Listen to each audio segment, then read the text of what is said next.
Salut à tous, aujourd'hui on va vous parler d'un truc complètement what the fuck. Pour ça, rendez-vous pendant la saison 1978-1979 lors d'un match entre les Nets et les Sixers. Jusque là, rien de fou, mais regardez cette feuille de match. Est-ce que vous voyez l'erreur? Regardez bien, on vous laisse l'image encore un peu. Alors ça vient, vous avez capté? Allez, encore quelques secondes. Pourquoi les noms de 3 joueurs apparaissent-ils dans les deux équipes? Il y a un bug, non? C'est bien de ça que l'on va parler aujourd'hui. Alors déjà, vous le savez, on ne va pas revenir dessus, voir des transferts s'effectuer en cours de saison, c'est monnaie courante en NBA. Mais avez-vous déjà vu ça en plein milieu d'un match? Cette situation est quand même assez cocasse. Bon, par contre, rassurez-vous. Oui, les circonstances étaient exceptionnelles, et non, ce trade impliquant Harvey Catchings, Ralph Simpson et Eric Money, entre autres, n'a pas eu lieu à la mi-temps. C'est vrai que ça aurait pu être drôle de voir des joueurs changer de vestiaire et de maillot à la pause, mais cela aurait complètement enfreint les règles de la ligue. Autant des choses cheloues peuvent parfois avoir lieu, autant on ne peut pas faire n'importe quoi non plus. Du coup, resituons le contexte, et parlons de ce match qui débute le 8 novembre 1978. L'occasion pour Julius Erving, désormais à Philadelphie, de retrouver l'équipe des Nets avec laquelle il avait gagné tant de choses en NBA était belle et hypait pas mal de monde. Si la façon dont la franchise du New Jersey avait perdu son meilleur joueur lors de la fusion entre la ABA et la NBA 2 ans plus tôt était assez dramatique, les Nets en 1978 possédaient tout de même dans leur rang un futur Hall of Famer en la personne de Bernard King. Et dans ce match, l'ailier est ciblé. Les Sixers dès le début défendent de façon très physique sur lui pour éviter qu'il prenne feu, et ça marche, King est frustré. Alors dans le troisième quart, lors d'un contact aérien assez dangereux avec Steve Mix, l'ailier des Nets se fait siffler une faute offensive très sévère. Après tous les coups qu'il a ramassés, c'est la goutte d'eau. Il oublie qu'il a déjà écopé d'une faute technique et se met à hurler contre l'arbitre. La deuxième lui est alors sifflée et selon la règle, le franchise player des Nets est exclu. Bernard King pète alors un câble sévère et envoie valser une chaise sur le chemin du vestiaire. Richie Powers, l'autre arbitre très respecté et reconnu à l'époque, siffle alors une nouvelle technique à King, la troisième. Kevin Loughery, le coach, saute alors de sa chaise. C'est complètement illégal de donner 3 fautes techniques au même joueur dans le même match. Là, ça devient épique. Le tacticien lui aussi prend une technique, puis une deuxième, pour un total de 3. C'est lunaire. Tout le monde hallucine et la rencontre devient incontrôlable. Il faut dire aussi que Loughery était un adepte de ce genre de coups de sifflet à son encontre. Quand il évoluait en NBA, ligue où l'on pouvait prendre un nombre de fautes techniques illimité avant de se faire expulser, il avait atteint une fois un total de 6 en un seul et même match. Dingue. Sauf qu'en NBA, c'était impossible. Les règles étaient claires, personne ne pouvait prendre plus de 2 tirs dans le même match. Voici ce que disait le règlement. Si un joueur est éjecté après 2 fautes techniques et refuse de quitter le terrain, c'est la responsabilité du corps arbitral de lui rappeler qu'il sera amendé s'il continue à s'opposer à cette décision. Le reste sera géré par la NBA et son commissionneur. C'est limite écrit noir sur blanc, les arbitres ont fauté. Il n'était pas possible de siffler une 3e faute technique à King ou à Loughery pour leur faire comprendre qu'il fallait quitter le terrain au plus vite. Mais cette décision correspondait tellement à la personnalité de Richie Powers, l'arbitre responsable de l'erreur, qui avait la réputation d'avoir le coup de sifflet très facile. J'aimais Richie, mais il donnait trop facilement des techniques. Et moi, malheureusement, j'avais l'habitude de trop en recevoir. C'est une des choses que je regrette dans ma carrière. Les arbitres sont des humains qui peuvent faire des erreurs. Mes réactions parfois ont transformé ça en affaire personnelle. Loughery et King se retrouvent alors au vestiaire, et c'est l'assistant coach joueur des Nets, un certain Phil Jackson, qui prend le contrôle des troupes pour la première fois de sa vie. À ce moment-là, Eric Money, meneur des Nets, décide de venger King. Il score 37 points et aide son équipe à aller en double prolongation. Malheureusement pour les Nets, ce sont les Sixers qui finissent par s'imposer 137 à 133. Sauf que jusque-là, même si ce match est parti en sucette, rien n'explique ce que nous vous avons annoncé en début de vidéo. Qui a changé d'équipe? Que s'est-il passé? Et évidemment, l'histoire ne s'arrête pas là. À la fin du match, les Nets portent réclamation et exigent qu'on leur offre la victoire sur tapis vert. Siffler 3 fautes techniques au même joueur, c'était interdit, et pour des raisons évidentes, la victoire ne pouvait pas revenir aux Sixers. La Ligue refuse cette demande, mais ne fait pas la sourde oreille non plus. C'est ainsi que le commissionneur Larry O'Brien tranche et décide que la fin du match devra être rejouée. La rencontre reprendra au moment de l'expulsion de King, soit à 5 minutes 50 de la fin du 3e quart-temps. L'événement prendra place le 23 mars, soit 4 mois et demi après le match initial. Si cette date fut choisie, c'est que ce jour-là, Nets et Sixers, sur le calendrier, devaient s'affronter à nouveau à Philadelphie. Cela évitait donc aux deux équipes d'effectuer un nouveau déplacement seulement pour un quart-temps et demi. Le but était donc de jouer d'abord la fin du match de novembre avant d'effectuer le match prévu ce jour-là entre les deux teams. En parallèle, l'arbitre Richie Powers est suspendu pour 5 rencontres sans salaire pour avoir échoué dans sa mission d'appliquer les procédures exigées par la Ligue. Mais bref, revenons à nos moutons. En NBA, un délai de 4 mois et demi, c'est long, et des choses il peut s'en passer. Évidemment, c'est ce qui a eu lieu, sinon nous ne serions pas là à vous parler de ça aujourd'hui. Juste avant la deadline, un mois et demi avant que la fin du match soit rejouée, soit le 7 février, un trade entre les Nets et les Sixers avait pris place. Il impliquait notamment Harvey Catchings, père de la fameuse joueuse Tamika Catchings, Ralph Simpson et Eric Money, qui tous avaient pris part au premier match, soit sous le maillot des Nets, soit sous le maillot des Sixers. Lors de ce trade de février, Catchings et Simpson avaient fait le chemin de Philadelphie à New Jersey, tandis que Money avait pris la route inverse. La NBA se retrouva alors bien embêtée par cette transaction, et toutes sortes de scénarios furent envisagés. Fallait-il exceptionnellement, pour cette fin de match, remettre les joueurs dans leur équipe d'origine? Non, c'était inenvisageable. Comment espérer d'eux qu'ils soient compétitifs dans un tel contexte? Fallait-il leur interdire de jouer? Ce serait sévère et injuste, mais il fallait prendre une décision. Larry O'Brien décide alors de faire comme si de rien n'était. C'est officiel, les 3 joueurs concernés par cette situation pourraient rejouer cette fin de match sous le maillot de leur nouvelle équipe. Je ne pensais pas que j'allais être transféré parce que je jouais bien, mais je n'étais pas en colère.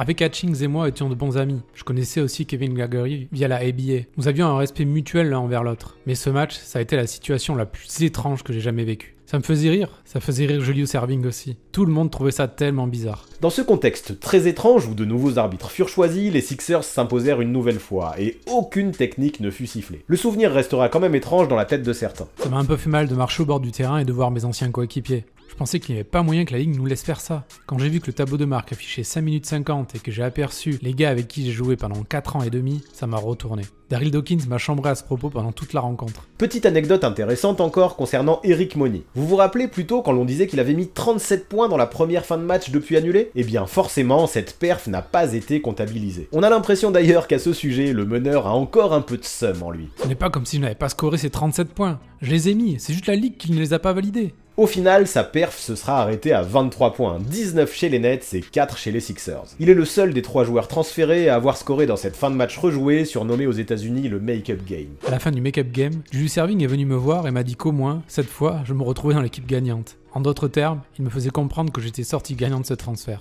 À la fin de ce petit événement long d'un quart temps et demi, les joueurs sont rentrés au vestiaire et se sont douchés. Ils ont ensuite enfilé des uniformes tout propres et ont regagné le terrain pour s'échauffer avant que les 2 équipes ne se réaffrontent à nouveau. Dans cette rencontre qui suivit, dans un paysage un peu plus habituel, les Sixers s'imposèrent à nouveau. Les fans en ont eu pour leur argent, ils ont eu 2 matchs pour le prix d'un. Pour terminer, sachez que plusieurs fois dans l'histoire de la ligue, d'autres fins de match se sont rejouées de la sorte, avec 2 équipes qui pour l'occasion se sont affrontées à 2 reprises le même jour. La dernière fois n'est pas si ancienne par exemple car elle prit place en 2008 lors d'un match entre le Heat et les Hawks. Rappel rapide du contexte. Shaquille O'Neal avait été injustement expulsé alors qu'il n'avait commis que 5 fautes et pas 6. La ligue s'en rend compte et les 52 dernières secondes sont à rejouer quelques mois plus tard. Mais lorsque la fin de match se rejoue, Shaquille O'Neal n'est plus là. Transféré aux Suns, il ne peut pas prendre part à l'événement. Le truc n'a aucun sens. Sauf que même si beaucoup de choses se ressemblent étrangement dans les 2 situations, au moins le Big Cactus n'a pas été transféré dans l'effectif de l'équipe adverse. Car oui, en dehors de ce jour de mars 1979, jamais des joueurs n'ont commencé une rencontre dans le roster d'une équipe pour la finir dans l'effectif d'une autre. Cette saison, ce contexte complètement unique a donc bel et bien engendré l'une des situations les plus what the fuck de toute l'histoire de la Grande Ligue. Et ne le cachons pas, des années après, on se régale toujours à raconter cette anecdote.